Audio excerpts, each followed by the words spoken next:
Good morning. This training involves Third Mobile Inspection Program. This is the platform that we'll be utilizing to collect the data from life safety surveys. The reason for this platform is to minimize the redundancy and work that we've done in the past by utilizing paper, hard copies, and have to return to the station and install or input the information into the RMS system. What this will allow us to do to take the information we gather up on scene or during the inspection, it'll input directly into the system. And once it's complete on scene, it is complete in the system. So you will not have to return to the station to input any additional data unless that's just the location that you would like to complete the information that you are putting into the mobile device that you're using. The benefits of this program are that it is a web-based program, which allows for you to use any device that is able to connect to the internet. So I wanted to utilize my iPad to show you exactly how it will look on your screen, whether you're iOS or Android use, or just utilizing a laptop, that the program will look the same. So what we're using is the ArcGIS Workforce and Survey 123.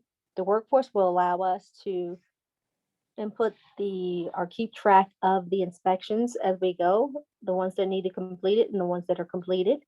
And the Survey 123 will allow us to collect the data or the information from the inspections when we're on scene or conducting those inspections. Each iPad, the apps were placed on the iPad by firefighter medic Gaddis. So you will see at the bottom right, you'll see several different icons. You'll see a green and white icon with a book and a check.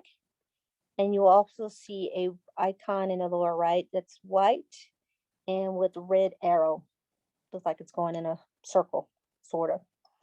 So what you're using is the Workforce program. So once you bring up the app or the location where the apps are collected or held, you simply type on that arrow with the white background and it brings you up to the ArcGIS Workforce. This is the program, is going to be the tracking program. So what you will do is actually sign into the ArcGIS online. It will ask you if you want to continue or share the information. And what this allows for the information that you collect during the app, it actually updates that information to the website. So this is always a continue, because if you hit cancel, it'll just simply take you right back to the original menu. So simply just sign in, and you're always going to do the ArcGIS online because you want to go to the internet. You want the web base. You hit continue. Just tap inside the box. The cursor will start to flash, and simply type in City of Thornton. The reason why you're typing in the City of Thornton so that you have access to Thornton's database. Without that, there's so many databases and that the ArcGIS system would not be able to find the information. So you want to type in the City of Thornton so it brings up Thornton's information. So the username is unique to the station, and we try to make it to where the username and the password are very similar and also memorable to the station. So for today, I'm going to use Fire Station 5. So simply, and this goes to each of the stations. So simply type in capital F-R-E, capital S-T-A-T-I-O-N, capital, and spell out the station that you're located at. So today I'm utilizing 5. So I'm going to spell out the number 5, capital F-I-V-E, and the password would be capital F-I-R-E, capital S-T-A-T-I-O-N, and the number 5. So if I was using Fire Station 1, then I would spell out the fire station and the number 1. And then my password would be spelled out Fire Station and actually input the number 1. So in the username, you spell the number of the station, and then the password, you put the actual number itself. So once you do that, go ahead, hit sign in. It timed me out. I was using this earlier. So simply I'm going to retype it in, the password with the number 5. So if I am at a station that has 2 units at that station, each unit will sign in as that station. So for example, If I was at station 1, then the engine and the medic unit will sign in as fire station 1. Once you sign in, you transition over to what you see here, which is you have a map on the right. And on the left, you'll see a to-do list. And so below it says no priority. And simply what that means is that there hasn't been any address that has been prioritized over the other.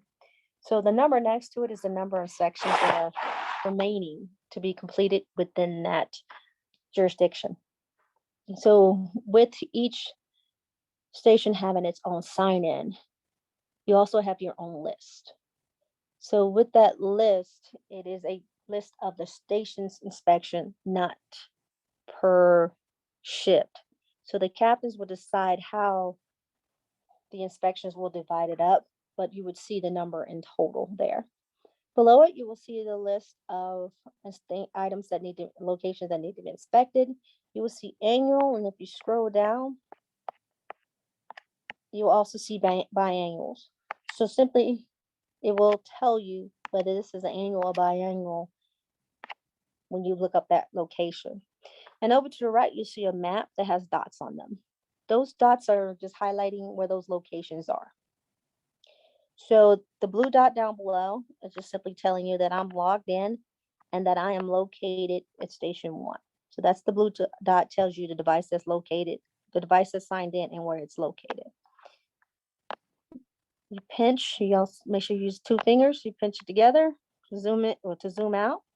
And then you also see the dots, you see circles with gray dots in the center.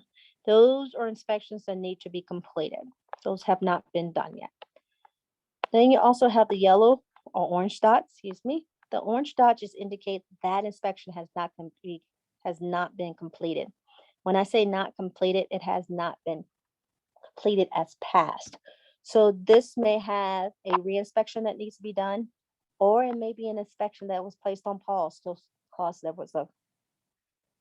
Or there may be an inspection that was placed on pause because while you were conducting that inspection, you received a call.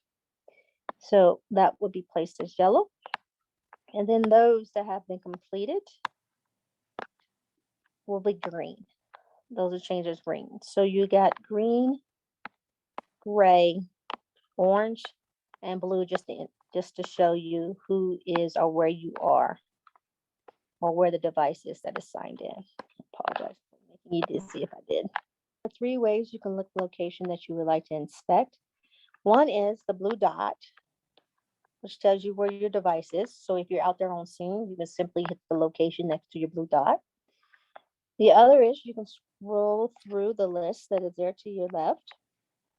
And then, of course, you can actually zoom in to the location that you want to go to. So let's say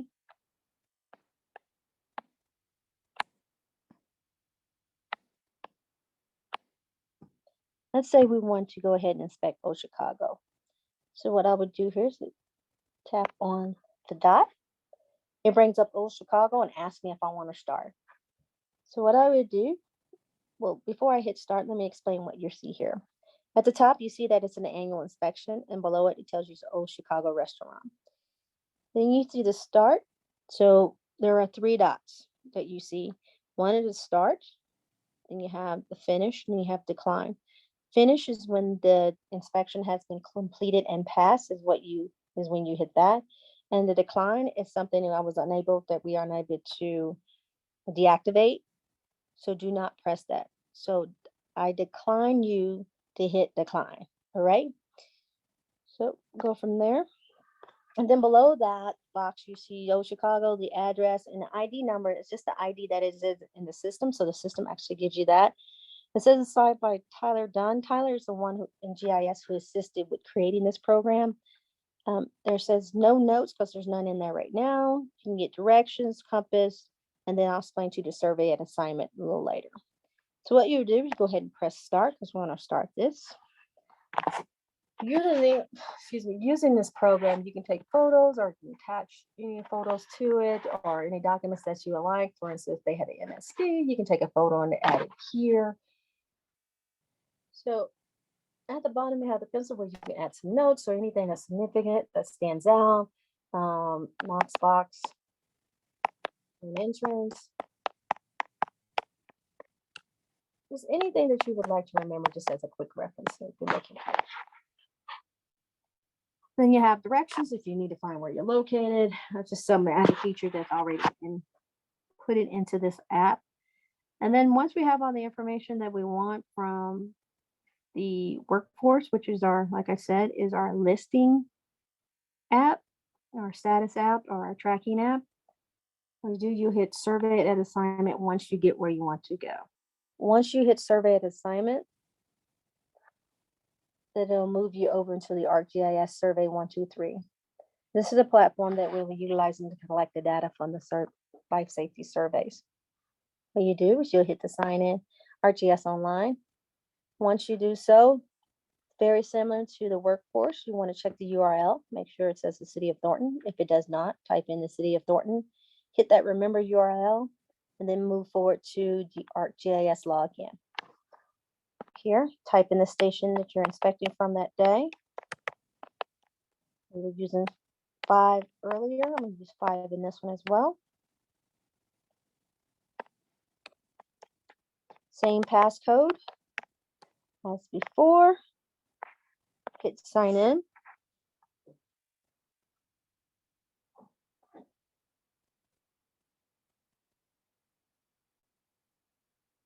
This signs me into the system as Fire Station 5. If you look to the right, 3 lines there. If you want to save some favorite answers, if you want to have some common answers that come up, you can actually put those in there. So to start, it'll say Fire Department Business Inspections, which is where our life safety surveys are called in this system. The inspection ID, this is number just assigned by the GIS, so there's nothing we need to do there. For inspector name, I want to put that officer or that add a class officer for that day. And today we're just going to put my name in. And inspector number, this is what I would like for you to put the unit number. Put the unit that you're on that day as well as the shift. So we're using station 5, so I'm just going to say this is E75 / let's just use A. So engine 75A. As below it, you see the asterisks, the red asterisks. Those are things that indicate our must fills. But since we signed into the ArcGIS 123, the survey from the workforce, it automatically transitions that information over onto the 123 survey. So as you see, the business name is Old Chicago Restaurant, and it actually provides you with the address. So where it says emergency contact information, just this is where you add in the information, who's going to be in charge. We're just going to say John Doe for today. This will be the person who's going to receive the inspections. You put their contact information, the emergency number.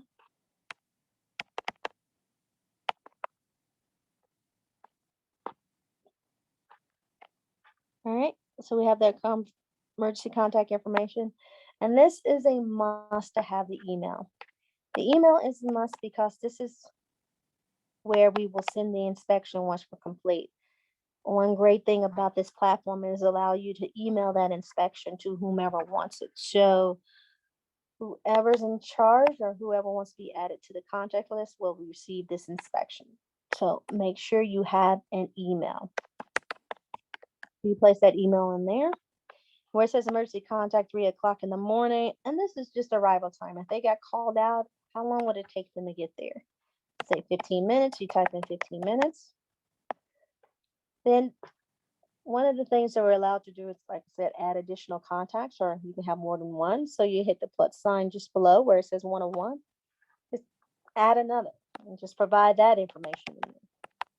And all the information, if they don't want to provide a phone number, that's fine for the second contact, but we got to at least have one phone number. So for the email, that person's email as well. You want to make sure who's ever emailing it is in here, that it's somebody that can do something with whatever violations are, non-compliant factors that you find.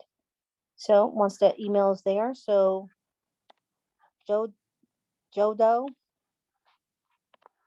and Jane Doe will receive copies of this inspection once you're completed. So sometimes the emergency contact is not the same person that you walk with. It's just some employee who just got lucky that day and was able to walk with you for the inspection. So you make sure you get their name, their contact information, their phone number. If they want to provide the business phone number, that's fine as well. But the reason you're doing this is because this is the person you're going to explain the violations to, as well as what these changes need to be made to become compliant. General information is anything that stands out to you. Maybe you want to put some different information, or that the person wasn't cooperative, or whether it was too busy, had to come back later. So just where you want to just put something that, if you have to, or if you would like, that stands up about that business, that should be noted. You have image upload, and what this allows you to do is you have a camera and a file. So what you can do is actually take a picture on scene. You can take that picture and it updates it immediately. Or if you don't like that picture, that's not what you wanted, you can trash that picture, delete it, and you want to use one from your files or something that you've taken earlier that you saw. Maybe you saw something while you were walking up before you even got a chance to even start your inspection, but you took a picture of it real quick. You can actually, for instance, you notice that the address numbers were missing on the front of the building, and you took a picture before you walked in to conduct the inspection. You can go to your photo file. If you look for that photo that you were looking for, this is what I found. So you can go ahead and add that photo there. So once you add your picture, you can also make some adjustments there. If you look below, it says it's labeled image general info. So what you can do, you can actually view the picture that you sent or that you added. Okay, that's the correct picture. Hit the dots again. If I need to rename it, so that's the name the camera gave. So if I want to rename it to put exactly where that location is, I can simply change that here. Just for example, we said this was the address number, so I can just say front door.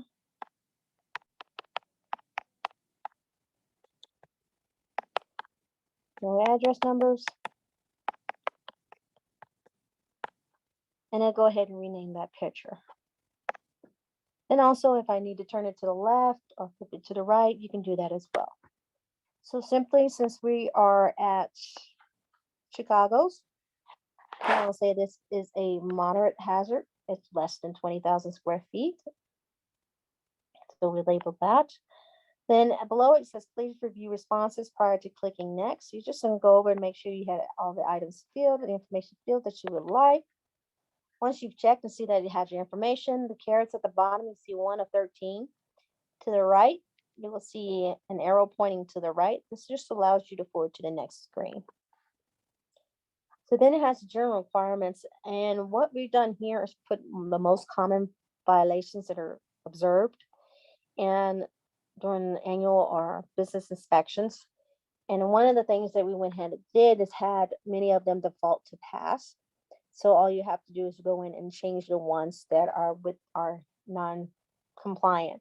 So for instance, we talked about earlier that they were missing the numbers on the address.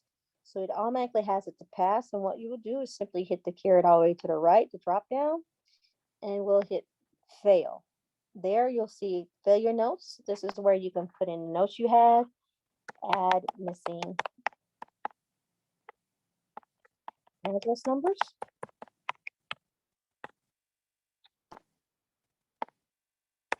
So this would also include if they were missing their suite number as well. If you fall below that, you will see access to building, knocks present with keys.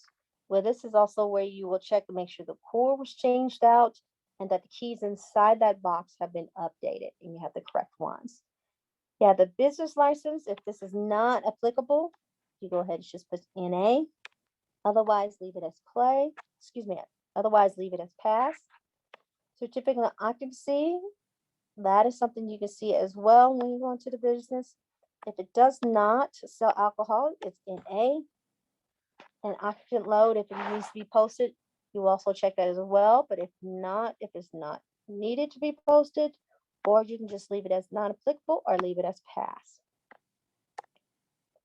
Here you write general comments or requirements or any notes that you need to add within what you just checked off. If you need to add an image, of course, you got the camera and the file. We've checked over everything. We're ready to move on. Now, if you look down, since we moved to the second page, it's got an arrow to point to the left and one to point to the right. The left allows you to go to the previous page, and the right allows you to go to the next. So here you look at fire prevention assessments, look at hydrants location. You want to make sure they're clear, that there's no bushes, there's nothing hiding it. Check the fire lanes, make sure there's no cars parked in it. There's no, they have not staffed any product, have not put tents in the fire lanes. You'd be surprised how that happens. And you look for any combustible items, so for the overflow of the trash can or the dumpster. Those are some of the things you would document for here. You go to the next. Once you've completed that, means of egress, you'll check all the doors with the appropriate locks for egress. For instance, if there are some issues, if let's just say that it had barrel locks. Here you place barrel locks. Check the stairs, how happy the notes, the emergency lights are working. And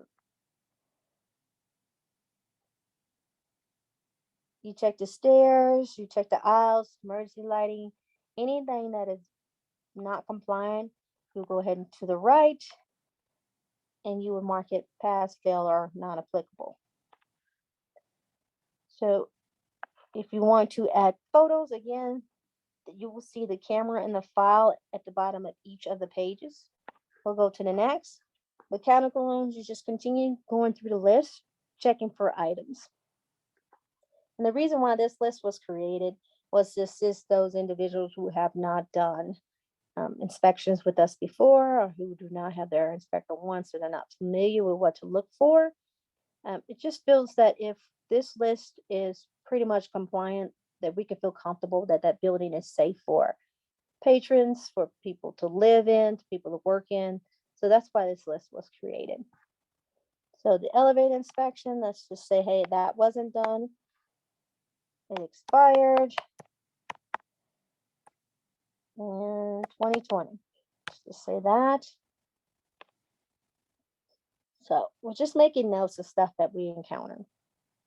So you look through, continue down through the list. Again, check to make sure everything's filled that you want or need it filled. Fire extinguishers, you want to make sure that they've been inspected in the past month of 6 years. What that is, it just allows for that extinguisher to be within the hydro date. So that's why we look at the every 6 years.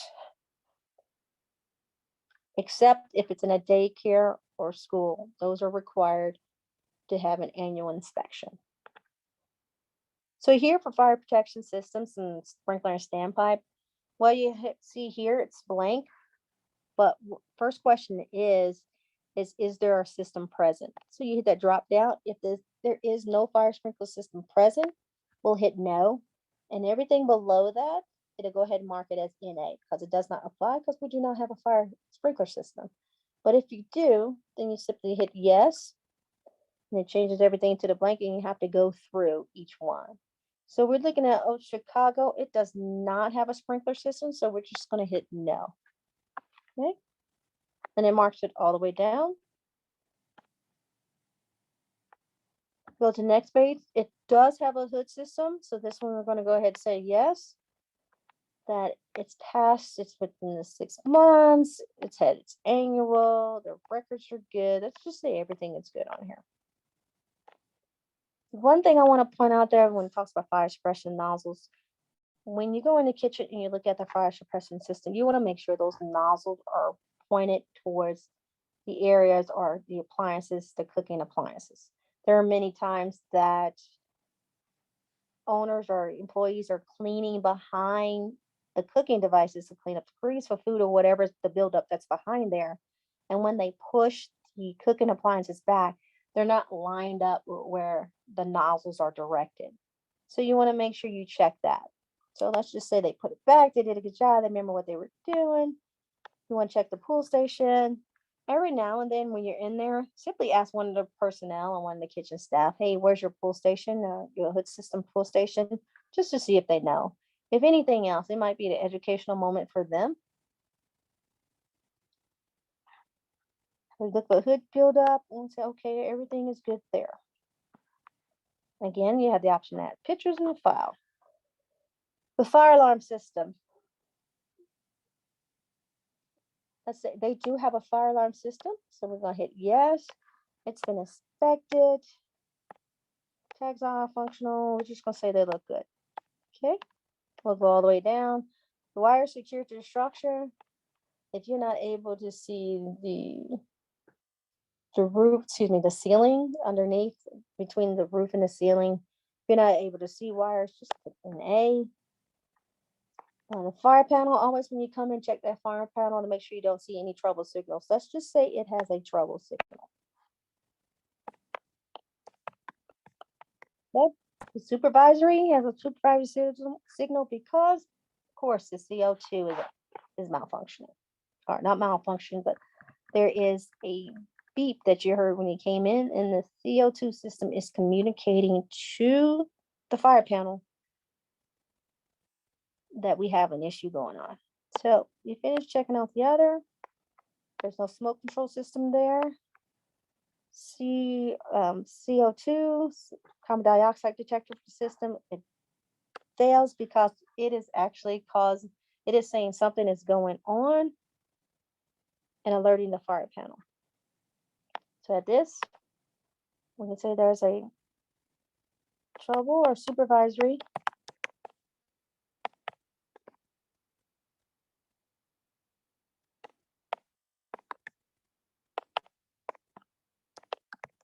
The fire alarm panel. Note that.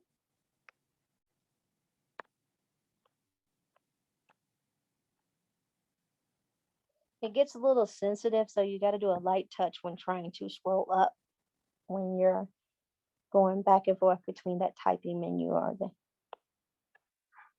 So at this time, since we have a camera, we can go ahead and take a picture of the CO2, or we can take a picture of the fire alarm panel to show that, hey, there's an issue here.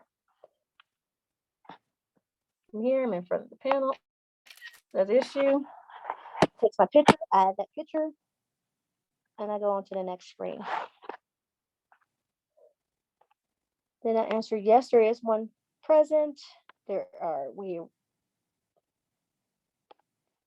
answer yes, there is one present. And then go to the panel, no light indicator. This is a fail because we just said we have an issue going on. So we're just going to say there's a yellow light. Okay. We can say there has been an annual test. This is just a test. They C2 issue notice. This is NA because it does not need a notice because there's already a system in place. This is also for the NA is for there's a system in place, or the NA is for that they don't carry 100 pounds, so it does not need a system. Also, you want to make sure you check their compressed gases, such as the cylinders are upright and secured. So I'm going to say pass those work. This is also where we can take a picture of the CO2 system. Here where it says miscellaneous, this is where we want to know anything else that we might have seen that's not within that list, but we think it's important to add. So like missing hazard placard for the CO2. So we're just adding some additional information that wasn't covered, but we felt that was important. And we can take a picture of that as well. You hit the next again. Then when we're here, look for any flammable liquid star of concern. Make sure that you got the MSDS sheets, or that anything that needs to be stored in a cabinet that's actually stored in the cabinet, or anything that needs to be stored in a storage container is within that container, and the containers are labeled. So this is where you put that information here. So once you get to the page 13, the final assessment, and this is where you put your overall pass or fail. And the reason why this is there, yes, we had some items fail, and those critical items, so we can go ahead and mark it as fail. But if we come across items that were corrected on the scene. For instance, we did have stairways blocked, or we had conversations with them. For instance, the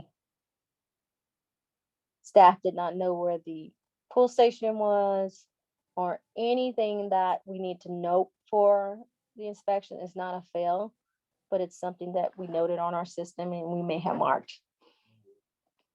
Well, what we saw were several items that had failed in the system, so we will go ahead and mark fail. Once we mark fail, it actually provides you with a calendar to reschedule. So the schedule date due to the failure, we'll go ahead and hit calendar. This is where you can go and schedule your reinspection items that are pertinent that need to be addressed within the time period of 24 hours. Of course, we're going to mark that and let them know this is when we'll be back.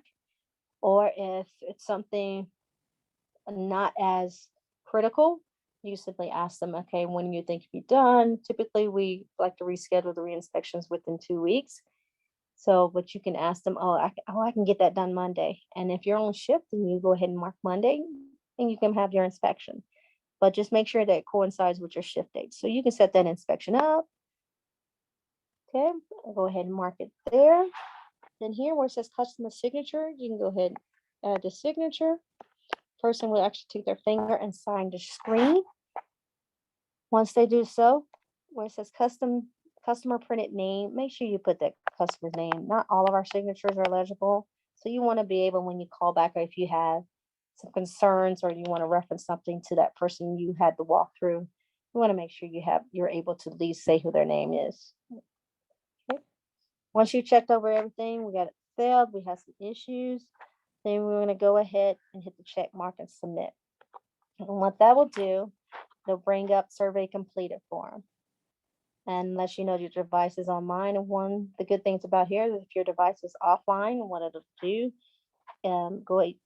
you can hit send now, and it'll let you know that it's saved in the outbox, or you can hit save in the outbox, so it'll go ahead and directly, and you know that you have the inspection that you completed. So what I'll do is I'll hit send now. And what this will do, it'll add all the pictures that we put in there, add 2 attachments, and then it sends that information off to the contacts the emails that we put in the contacts. So if we want to go ahead and go in there and like, okay, well, I forgot something. So you can go ahead. What you do is you hit the fire business inspections. You'll hit send because you sent it off to the person. So you'll look up Old Chicago. You can do it by your name, the ship name, anything within that report that reference back to that address. So we're going to just put Old Chicago. So it brings up Old Chicago. We hit the inspection. So there's 3 things I can do from here. I can go ahead and view what I sent.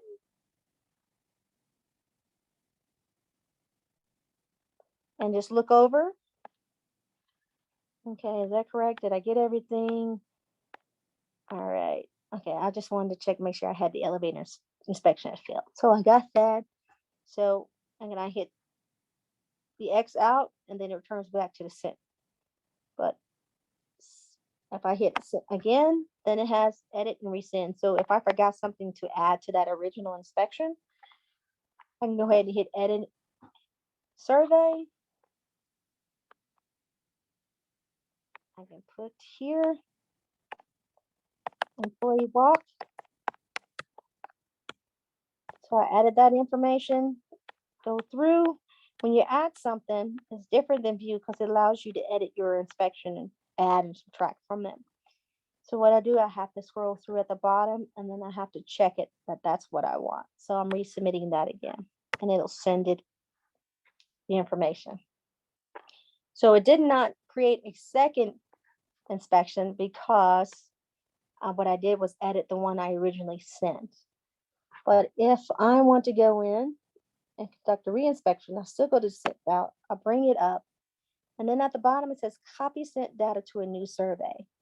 I will hit that, and what it does is takes the information from the first survey, and then it actually forwards all that information to the new survey because I'm going back for a reinspection.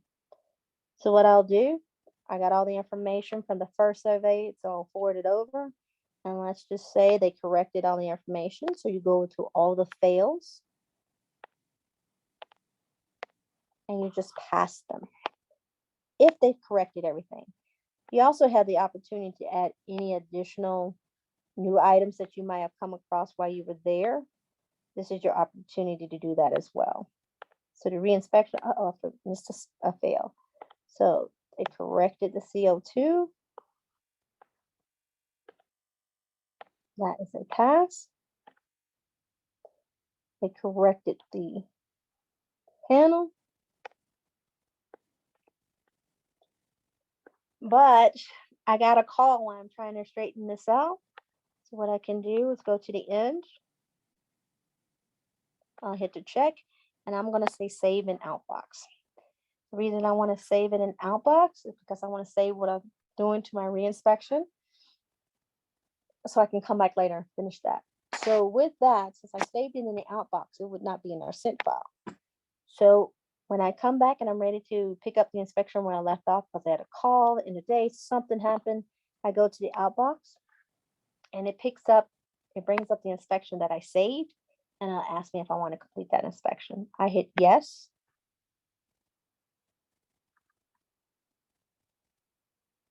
And it brings back that inspection. So you pick up right where you left off. So we were signing everything off as pass. So reinspection looked good. Overall inspection was pass.